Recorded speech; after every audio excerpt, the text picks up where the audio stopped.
आज पढ़ेंगे oxidation of pyruvic acid. कल की क्लास में अपन ने पढ़ा था ग्लाइकोलिसिस के एंड में दो पायरुविक एसिड मॉलिक्यूल्स का प्रोडक्शन होता है। ये पायरुविक एसिड कहां बन रहे हैं? साइटोप्लाज्म में। Now this pyruvic acid enters mitochondria and gets converted to acetyl coenzyme में। इस प्रोसेस को कहा जाएगा oxidation of pyruvic acid. Aerobic respiration का जो सेकेंड स्टेप है that is oxidation of pyruvic acid. Write down first point, pyruvic acid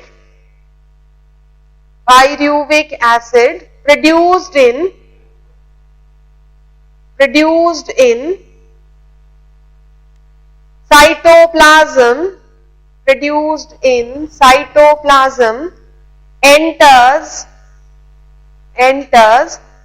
mitochondrial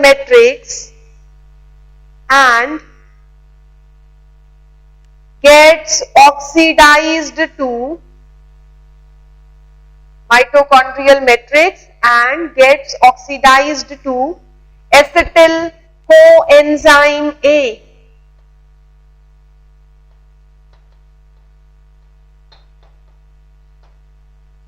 pyruvic acid जो बनता है इस प्रोसेस में, pyruvic acid in presence of NAD and enzyme pyruvate dehydrogenase.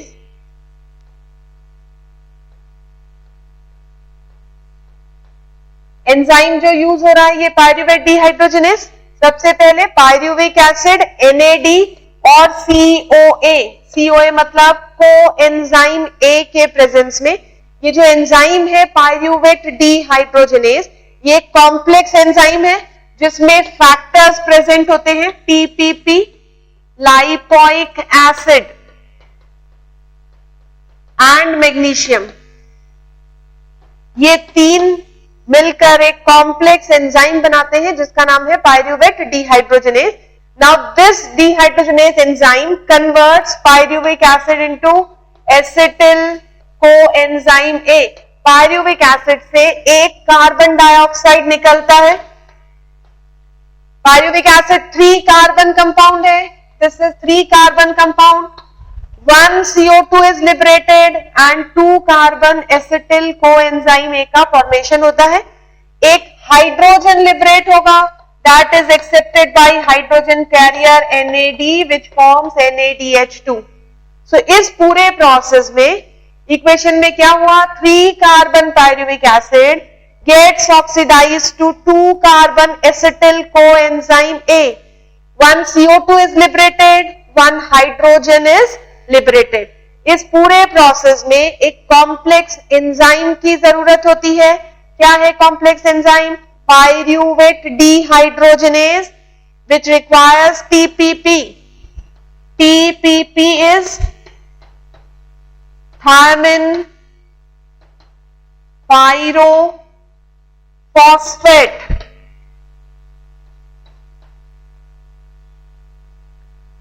Thiamine pyrophosphate और COA is coenzyme A. इसके presence में acetyl coenzyme A का formation होता है। यानी 3 carbon compounds gets broken into 2 carbon compound. इस पूरे प्रोसेस में 2 रिएक्शन एक साथ हो रहे हैं। एक CO2 लिबरेट हो रहा है और एक हाइड्रोजन भी लिबरेट हो रहा है। यानी oxidation occurs by dehydrogenation. 2 process, one is decarboxylation and second is dehydrogenation occurs simultaneously. तो ये है सेकेंड स्टेप जिसे ऑक्सीडेशन ऑफ पायरुविक एसिड कहा जाता है। साइटोप्लाज्म में ग्लाइकोलिसिस में जो पायरुविक एसिड बनते हैं, ये पायरुविक एसिड साइटोप्लाज्म से माइटोकॉन्ड्रिया में डिफ्यूज होंगे। माइटोकॉन्ड्रिया में पायरुविक एसिड कोएंजाइम में और NAD के प्रेजेंस में ऑक्सीडाइज होते हैं। 2 कार्बन एसिटिल कोएंजाइम का फॉर्मेशन, एक कार्बन डाइऑक्साइड बाहर निकला प्रोसेस में और एक हाइड्रोजन लिबरेट होता है। इस हाइड्रोजन को कौन एक्सेप्ट करेगा? NAD forming NADH2। यानी इस ऑक्सीडेटिव प्रोसेस में डी कार्बोक्सिलेशन मतलब लिबरेशन ऑफ CO2, डिहाइड्रोजनेशन मतलब लिबरेशन ऑफ हाइड्रोजन। दो प्रोसेस साइमल्टेनियसली हो रहे हैं। एक कॉम्प्लेक्स एंजाइम है pyruvate dehydrogenase along with TPP and lipoic acid catalyzes the reaction. Okay? तो क्या हुआ पूरे प्रोसेस में? ग्लाइकोलाइसिस में जो पायरूविक एसिड बना साइटोप्लाज्म में, वो माइटोकॉन्ड्रिया में एंटर हुआ, वहां उसका ऑक्सीडेशन हुआ। कैसे ऑक्सीडेशन हुआ? एक डी कार्बोक्सिलेशन रिएक्शन और एक डिहाइड्रोजनेशन रिएक्शन होता है।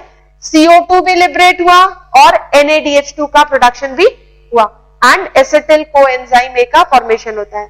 This acetyl coenzyme A now participates in third process that is Krebs cycle. यहां तक समझ में आया? अब इस पूरे प्रोसेस में एक ग्लूकोज के लिए कितने पायरूविक एसिड बनते हैं? 2 मॉलिक्यूल पायरूविक एसिड के सिंथेसाइज हो रहे हैं, इसलिए ये पूरा स्टेप 2 बार होता है। यानी इस पूरे रिएक्शन की वजह से कितने NADH2 लिबरेट होंगे? 2 molecules of NADH2 are liberated during this process. Okay, यहां तक कोई doubt? Clear? So this is second step which occurs in mitochondria where pyruvic acid is oxidized to acetyl coenzyme A. Clear? Equation लिख ली। Now write down. In this process 3 carbon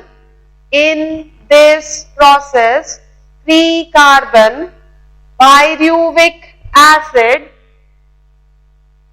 is oxidized to 2 carbon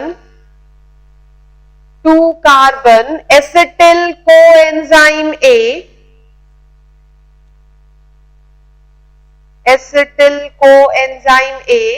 by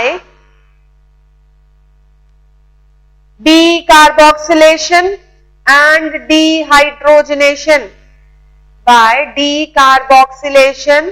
and dehydrogenation.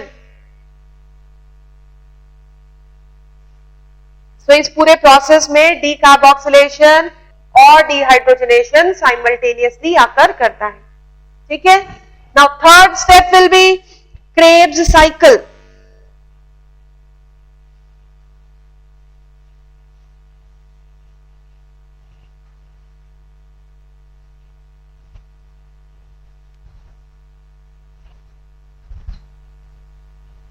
Aerobic respiration का जो third process है, third step क्या है? Krebs cycle. Hans Krebs was the scientist जिसने इस cycle को सबसे पहले डिस्कवर किया था and he was awarded in a Nobel prize in 1953 for his discovery.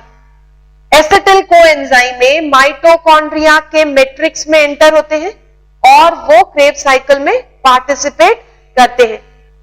इस साइकिल को और क्या कहा जाता है? This is also known as TCA cycle. TCA का मतलब ट्राई कार्बोक्सिलिक एसिड और सिट्रिक एसिड साइकिल भी कहते हैं इसे, citric acid cycle, because the first stable compound is 6 carbon citric acid. So write down first point, Krebs cycle discovered by Hans Krebs. Next point, also known as citric acid cycle or TCA cycle, citric acid cycle or TCA cycle, as the first stable compound is 6 carbon citric acid as the first stable compound is 6 carbon citric acid. Clear? अब ये cycle बनाएंगे, पहले ध्यान से सुनना cycle को, उसके बाद लिखेंगे अपन इसे. So first listen to the entire cycle. ये साइकिल कैसे फंक्शन करती है? I be starting with pyruvic acid, उस इनिशियल पायरुविक एसिड. ग्लाइकोलिसिस के एंड में जो पायरुविक एसिड फॉर्म होता है, this pyruvic acid is converted to acetyl coenzyme A. इस प्रोसेस में एक CO2 बाहर निकलेगा और एक NAD रिड्यूस होगा NADH प्लस में. This process is catalysed bye enzyme pyruvate dehydrogenase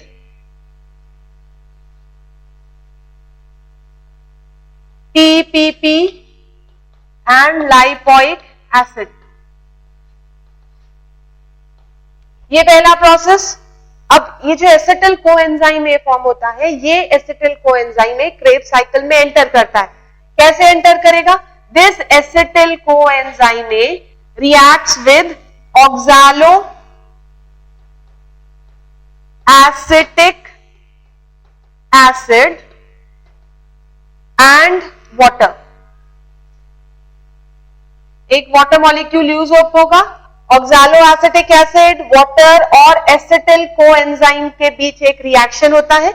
इस रिएक्शन से बनने वाला पहला कंपाउंड सिट्रिक एसिड. यस, दिख नहीं रहा ये?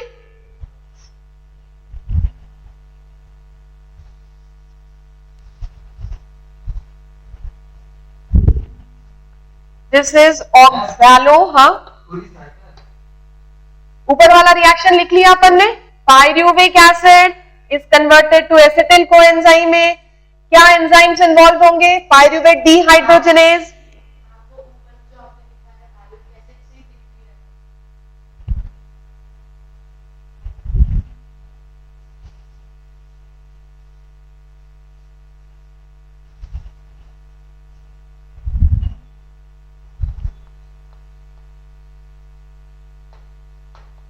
pyruvic acid is converted to acetyl coenzyme A. Now this gives out one CO2. NAD is oxidized to NADH plus H plus. ठीक है, जो सेकेंड स्टेप है वो ये है. इसमें पायरुविक एसिड किसमें कन्वर्ट हो रहा है? एसिटिल कोएंजाइम ए में. Now this acetyl coenzyme A cycle में एंटर करेगा. किसके साथ रिएक्ट करता है? Oxalo acetic acid and water. एक वाटर का involvement. Oxalo acetic acid, water और एसिटिल कोएंजाइम में तीनों मिलकर क्या बनाते हैं? Citric acid. This citric acid is first stable compound. ये 2 कार्बन यूनिट है एसिटिल कोएंजाइम में. Oxalo acetic acid 4 carbon compound है. ये दोनों रिएक्ट करके क्या बना रहे हैं? 6 कार्बन वाला सिट्रिक एसिड. फर्स्ट बनने वाला कंपाउंड सिट्रिक एसिड, इसलिए इस साइकिल को क्या कहा जाता है? सिट्रिक एसिड साइकिल और ट्राइकार्बोक्सिलिक एसिड साइकिल. यहां तक समझ में आया? Next step. Now this citric acid gets converted to cis aconitic acid.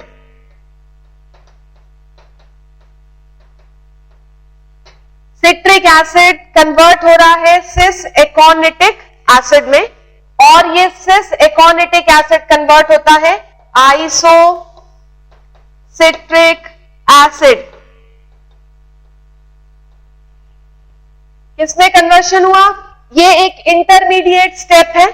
It may occur, it may not occur. Citric acid takes up water एक वाटर मॉलिक्यूल लेगा और क्या बनाएगा, सिस एकोनिटिक एसिड। नेक्स्ट स्टेप पे ये वाटर मॉलिक्यूल लिबरेट हो जाएगा और क्या फॉर्म होगा, isocitric acid. This isocitric acid is now converted to oxalo succinic acid. Citric isocitric acid जब ऑक्सैलो सक्सिनिक एसिड में कन्वर्ट होते हैं तब एक डीहाइड्रोजनेशन रिएक्शन होता है। NAD takes up hydrogen, gets reduced to NADH plus H+। यहां तक एक डीहाइड्रोजनेशन इस कन्वर्शन में हुआ, दूसरा डीहाइड्रोजनेशन इस कन्वर्शन में हुआ। यहां तक समझ में आया। इसके बाद ऑक्सैलो सक्सिनिक एसिड कन्वर्ट हो जाएगा alpha keto glutaric acid, glutaric acid में। Oxalo succinic acid is converted to alpha keto glutaric acid. इस कन्वर्शन के वक्त एक CO2 लिबरेट होता है, 1 CO2 इज लिबरेटेड। यानी यहां से लेकर यहां तक ये सारे 6 कार्बन कंपाउंड है। एक CO2 लिबरेट होने के बाद जो अल्फा कीटो ग्लूटारिक एसिड बना, ये कितने कार्बन कंपाउंड हुआ, इट इज 5 कार्बन कंपाउंड। जब एक CO2 निकल जाएगा तब ये कितने कार्बन कंपाउंड है, 5 कार्बन कंपाउंड है। क्लियर।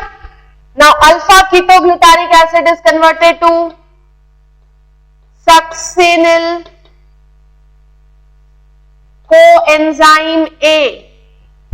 अल्फा कीटोग्लूटारिक एसिड किस में कन्वर्ट हुआ, सक्सिनिल कोएंजाइम A में इसका कन्वर्शन हो रहा है। इस कन्वर्शन के वक्त 2 रिएक्शंस होते हैं, एक CO2 लिबरेट होगा, CO2 लिबरेट हुआ तो ये कितने कार्बन कंपाउंड बचा, 4 carbon. At the same time एक डीहाइड्रोजनेशन रिएक्शन भी आकर करता है, NAD is reduced to NADH plus H+। NAD का रिडक्शन किसमें, NAD is reduced to NADH2। Okay. Now succinyl coenzyme A is converted to succinic acid.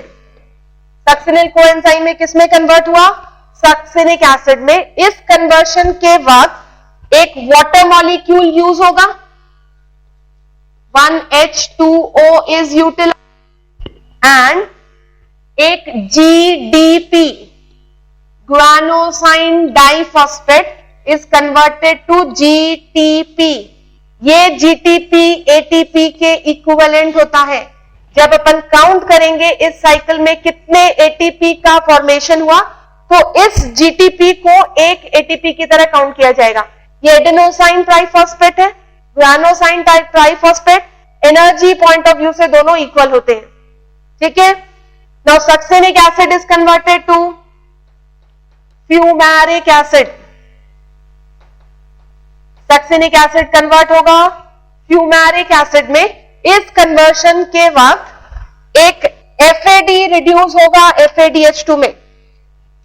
During this conversion what happens, hydrogen carrier अभी तक कौन थे इस पूरे reaction में, glycolysis में भी हाइड्रोजन कैरियर क्या थे, NAD। यहां पर NAD हाइड्रोजन को ले रहे हैं हर स्टेप में, जहां भी डीहाइड्रोजनेशन हो रहा है NAD एक्सेप्ट्स हाइड्रोजन, बट इस प्लेस पर FAD takes up hydrogen forming FADH2। यहां भी डीहाइड्रोजनेशन रिएक्शन हुआ बट हाइड्रोजन किसने एक्सेप्ट किया, FAD ने एक्सेप्ट किया। This fumaric acid is now converted to malic acid. इस स्टेप पर एक वाटर मॉलिक्यूल कंज्यूम होता है, एक H2O इस रिएक्शन में पार्टिसिपेट होगा। फ्यूमेरिक एसिड का कन्वर्शन मैलिक एसिड में। ये मैलिक एसिड कन्वर्ट हो जाएगा ऑक्सैलो एसिटिक एसिड में और इस स्टेप पे जो हाइड्रोजन लिबरेट होगा that is accepted by NAD forming NADH plus H+। Okay, इस रिएक्शन पूरी साइकिल है, इसको अब एक बार और फिर पढ़ते हैं। पायरुविक एसिड जो सेकेंड स्टेप में बनता है, ये पायरुविक एसिड और एसिटिल कोएंजाइम में कन्वर्ट होगा। एसिटिल कोएंजाइम में ऑक्सालो एसिटिक एसिड, वाटर, इन तीनों का रिएक्शन हुआ, पहला स्टेबल कंपाउंड बना citric acid which is a 6 carbon acid. Okay, now citric acid takes up water, gets converted to cis aconitic acid. Cis aconitic acid convert होगा isocitric acid में। ये एक intermediate step है। So in this step first water molecule is taken in, then water molecule is liberated. Isocitric acid अब dehydrogenation reaction carry out करते हैं और क्या बनाएंगे? Oxalosuccinic acid. This oxalosuccinic acid gives out carbon dioxide. यानी यहां तक के सारे कंपाउंड 6 कार्बन यूनिट है। जब oxalosuccinic acid एक CO2 लिबरेट करते हैं तो 5 कार्बन अल्फा कीटोग्लूटारिक एसिड का फॉर्मेशन होगा। ओके, अल्फा कीटोग्लूटारिक एसिड में दो रिएक्शन, एक डी कार्बोक्सिलेशन जहां CO2 लिबरेट हुआ, एक डीहाइड्रोजनेशन जहां NAD ने हाइड्रोजन एक्सेप्ट किया, फॉर्मेशन हुआ सक्सिनिल कोएंजाइम ए का। Now this is 4 carbon compound. यहां से यहां तक के सारे कंपाउंड जो हैं ये सब 4 कार्बन यूनिट्स हैं। सक्सिनिल कोएंजाइम ए कन्वर्ट होगा सक्सिनिक एसिड में, वाटर यूटिलाइज, एक एटीपी निकलता है। इनिशियली किस फॉर्म में लिबरेट हो रही है एनर्जी? जीटीपी के फॉर्म में। This GTP is now converted to ATP. Succinic acid convert हो रहा है फ्यूमेरिक एसिड में। इस स्टेप में FAD is converted to FADH2, यानी जो हाइड्रोजन लिबरेट होगा इस स्टेप में हाइड्रोजन एक्सेप्टर कौन है? FADH2 is the hydrogen acceptor. Okay, fumaric acid is converted to malic acid. इस स्टेप पे वाटर का यूज। मेलिक एसिड कन्वर्ट होगा ऑक्सालो एसिटिक एसिड में। इस स्टेप में जो हाइड्रोजन लिबरेट होगा that is accepted by NAD forming NADH2। Clear? यहां तक समझ में आया? Now tell me how many dehydrogenation reaction have occurred in this Krebs cycle? इसका आंसर बताओ, कितने डीहाइड्रोजनेशन रिएक्शन होते हैं क्रेब साइकिल में? यहां से अगर एक पायरुविक एसिड के लिए काउंट करेंगे तो 1 2 3 4 5 5 जगह हाइड्रोजन लिबरेट हुए। कितनी जगह NAD हाइड्रोजन एक्सेप्टर की तरह फंक्शन कर रहा है? 4। How many ATP molecules are directly synthesised in the reaction? 1 GTP that is equivalent to 1 ATP। एक पायरुविक एसिड के लिए साइकिल कितनी बार टर्न करेगी? एक बार। लेकिन एक ग्लूकोज को अगर ऑक्सीडाइज करना है तो ये साइकिल कितनी बार टर्न होगी? 2 बार टर्न होगी, क्योंकि एक पायरुविक एसिड के लिए साइकिल एक बार टर्न होगी, दूसरे पायरुविक एसिड के लिए साइकिल दूसरी बार टर्न होगी। ठीक है, अब अगर एनर्जी काउंट करें अपन, एनर्जी समरी अगर क्रेब साइकिल की देखें तो कितने ATP मॉलिक्यूल डायरेक्टली बनते हैं? एनर्जी समरी अगर लिखी जाए, how many ATP molecules are directly synthesised in the cycle? अपन एक पायरुविक एसिड के लिए अगर कंसिडर करें ATP डायरेक्टली सिंथेसाइज्ड 1, क्योंकि GTP एक ही बन रहा है। 1 ATP की सिंथेसिस डायरेक्ट हो रही है यहां पर। ओके, ATP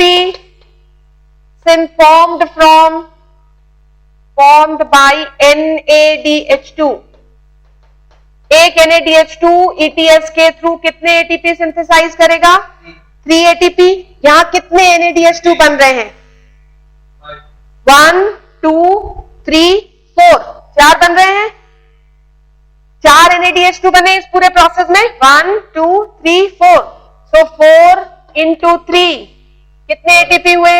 12 ATP का फॉर्मेशन हुआ। ओके, ATP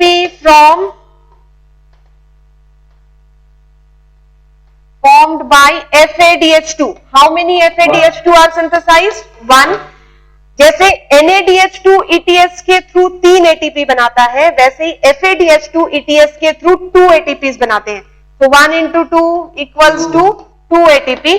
तो टोटल अगर एक पायरुविक एसिड के लिए देखा जाए, फॉर 1 पायरुविक एसिड कितने एटीपी का फॉर्मेशन हुआ? 15 एटीपी। और इसी को अपन फॉर 1 ग्लूकोज मॉलिक्यूल कंसिडर करेंगे। ग्लूकोज के लिए 15 into 2 equals to 30 ATP. Into 2 क्यों किया गया? क्योंकि एक ग्लूकोज में 2 पायरुविक एसिड का फॉर्मेशन होता है। यहां तक समझ में आया? FADH2 is flavin adenine dinucleotide, nicotinamide adenine dinucleotide. ये मैं लिखवा देती हूं अभी। पहले ये साइकिल समझ में आ गई सबको? पहले ये साइकिल बनाओ, ड्रॉ दिस साइकिल। यहां तक साइकिल समझ में आई? अब इस साइकिल की जब एनर्जी समरी अपन ने लिखी, कितने एटीपी का फॉर्मेशन हो रहा है? 30 एटीपी। ग्लाइकोलाइसिस में कितने एटीपी बने थे? 8 ATP. So total oxidation of 1 glucose molecule will liberate 38 ATP. So ये जो 38 एटीपी बन रहे हैं, ये कहां से बनते हैं? ये सारे रिएक्शंस में हाइड्रोजन का लिबरेशन, उससे फॉर्मेशन होता है। ठीक है। अब क्रेब्स साइकिल में कितने डी कार्बोक्सिलेशन रिएक्शन हो रहे हैं? Tell me the number of decarboxylation reaction occurring in Krebs cycle. Decarboxylation का मतलब किन स्टेप्स पे कार्बन डाइऑक्साइड लिबरेट होते हैं? 3। एक पायरुविक एसिड के लिए for 1 pyruvic acid, how many decarboxylation? 3 CO2 are liberated. For 2 pyruvic acid or for 1 glucose molecule, 3 into 2 that is 6 CO2 liberate होते हैं। स्टार्टिंग में जब अपन ने इक्वेशन लिखा था रेस्पिरेशन का, उसमें CO2 कितने लिबरेट हो रहे थे? 6। सो ये 6 CO2 किन स्टेप्स पे लिबरेट होते हैं? क्लियर? ये समझ में आ गया? So write down next point. For 1 pyruvic acid, for 1 pyruvic acid, 3 decarboxylation reaction occurs. 3 decarboxylation for 1 pyruvic acid, 3 decarboxylation reaction occurs. 3 decarboxylation reaction occurs, liberating 3 CO2. Liberating 3 CO2. Hence, for 1 glucose, hence for 1 glucose, 6 CO2 are liberated. Hence for 1 glucose, 6 CO2 are liberated. Okay. अब Krebs cycle को amphibolic pathway कहा जाता है।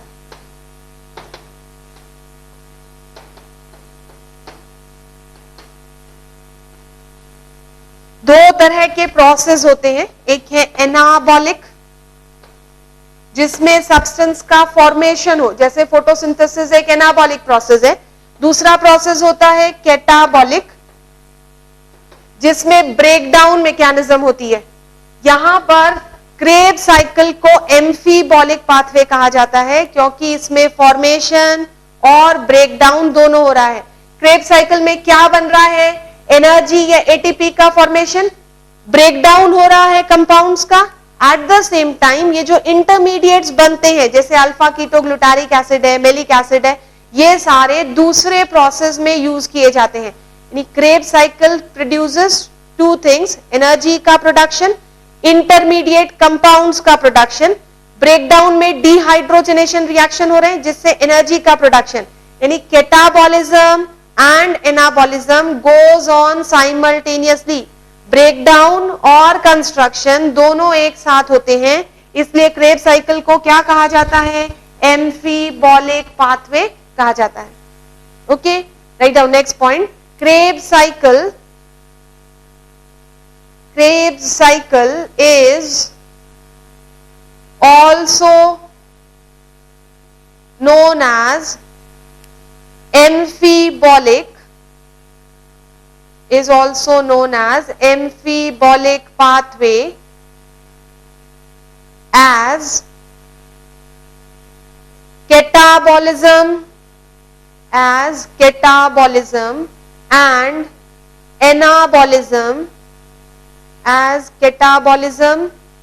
anabolism occurs simultaneously. इसमें catabolism और anabolism दोनों simultaneously होते हैं, इसलिए क्रेब्स साइकिल को क्या कहा जाता है? एम्फीबॉलिक पाथवे भी कहा जाता है। ठीक है, अब मैक्सिमम एनर्जी का जनरेशन किस प्रोसेस में होगा? क्रेब्स साइकिल, क्योंकि मैक्सिमम एटीपी का सोर्स कहां से बन रहा है, यानी मैक्सिमम NADH2 कहां सिंथेसाइज हो रहे हैं? क्रेब्स साइकिल में सिंथेसाइज होते हैं। ठीक है, यहां तक समझ में आया? अब इसके बाद जो नेक्स्ट स्टेप है, that is fourth process of aerobic respiration known as ETS and oxidative